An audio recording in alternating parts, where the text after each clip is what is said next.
بسم اللہ الرحمن الرحیم۔ السلام علیکم dear students, welcome back to Mehr Ujala academy. ہم آج 11ویں جماعت فرسٹ ایئر کے رشتہ داروں کے حقوق، جو کہ حقوق العباد کا پارٹ 6 ہے، لاسٹ پارٹ ہے یہ۔ باقی سارے جو ہیں شاگردوں کے حقوق، والدین کے اور جو ہے اولاد کے، یہ سارے میں ڈسکرپشن میں اس کا لنک شیئر کر دوں گی، آپ ویڈیو واچ کر سکتے ہیں۔ تو اسٹارٹ کرتے ہیں۔ رشتہ داروں کے حقوق کی ہیڈنگ آئے گی تمہید۔ والدین اور اولاد اور شریک حیات کے حقوق کے بعد اسلام رشتہ داروں کے حقوق پر زور دیتا ہے، کیونکہ معاشرتی زندگی میں انسان کا واسطہ اہل خانہ کے بعد سب سے زیادہ انہی سے پڑتا ہے۔ اگر خاندان کے افراد ایک دوسرے کے حقوق اچھے طریقے سے ادا کرتے رہیں تو پورے خاندان میں محبت اور اپنائیت کی فضا قائم ہوتی ہے، اور اگر معاملہ اس کے برعکس ہو تو نفرت اور دوری پیدا ہو جائے گی اور پورا معاشرہ امن سے محروم ہو جائے گا۔ قرآن و حدیث دونوں میں صلہ رحمی یعنی رشتہ داروں سے حسن سلوک کی بار بار تلقین کی گئی ہے۔ رشتہ داروں کے حقوق قرآن کی روشنی میں، اور رشتہ داروں کو ان کا حق ادا کرو، اور ماں باپ اور قرابت داروں کے ساتھ نیک سلوک کرو، اور اللہ سے ڈرو جس کا واسطہ دے کر تم ایک دوسرے سے اپنے حقوق مانگتے ہو، اور رشتہ داریوں کی حق تلفی سے ڈرو۔ رشتہ داروں کے حقوق احادیث کی روشنی میں، اور رشتہ داروں سے تعلق توڑنے والا جنت میں داخل نہیں ہوگا۔ جو تم سے رشتہ توڑ دے اس سے رشتہ جوڑو۔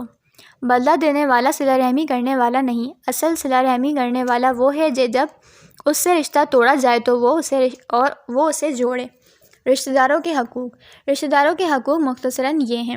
حسن سلوک۔ ویسے تو اسلام نے ہر چھوٹے بڑے سے حسن سلوک کا حکم دیا ہے، لیکن رشتہ داروں سے حسن سلوک اور بھی ضروری ہے۔ کتاب و سنت میں جا بجا رشتہ داروں سے حسن سلوک کی تلقین کی گئی ہے، اور رشتہ داروں کی ایذا رسانی کرنے والوں کو وعید سنائی گئی ہے۔ صلہ رحمی۔ اسلام امن و سلامتی کا مذہب ہے جو رشتہ جوڑنے کا حکم دیتا ہے اور رشتہ قطع کرنے سے منع کرتا ہے، کیونکہ اس سے معاشرے میں فتنہ و فساد پھیلتا ہے۔ قرآن و حدیث میں کئی جگہ رشتہ داروں سے صلہ رحمی کی تلقین کی گئی ہے اور رشتہ قطع کرنے والوں کو سخت وعید سنائی گئی ہے۔ چنانچہ ارشاد نبی صلی اللہ علیہ وآلہ وسلم ہے، رشتہ قطع کرنے والا جنت میں نہ جائے گا۔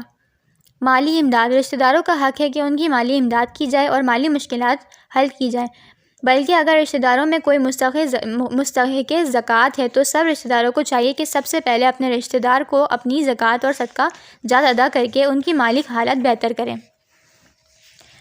پیار و محبت۔ رشتہ داروں کا یہ بھی حق ہے کہ ان سے پیار و محبت برتا جائے، خصوصاً خونی رشتوں میں خاص پیار و محبت کا مظاہرہ کرنا چاہیے۔ محض دنیاوی اموال اور مال و دولت کی خاطر اپنے پیاروں سے قطع تعلق نہیں کرنا چاہیے، کیونکہ رشتے انمول ہوتے ہیں۔ برے رشتہ داروں سے حسن سلوک۔ اسلام برے اور بد اخلاق رشتہ داروں سے بھی حسن سلوک کی تاکید کرتا ہے اور حکم دیتا ہے کہ جو تم سے رشتہ توڑے اس سے جوڑو، جو بد سلوکی کرے اس سے حسن سلوک کرو، بلکہ حسن سلوک کے بدلے میں اچھے اخلاق کا مظاہرہ کرنا تو دراصل بدلہ ہے۔ اصل حسن سلوک تو یہ ہے کہ بد سلوکی کے جواب میں حسن سلوک کی جائے۔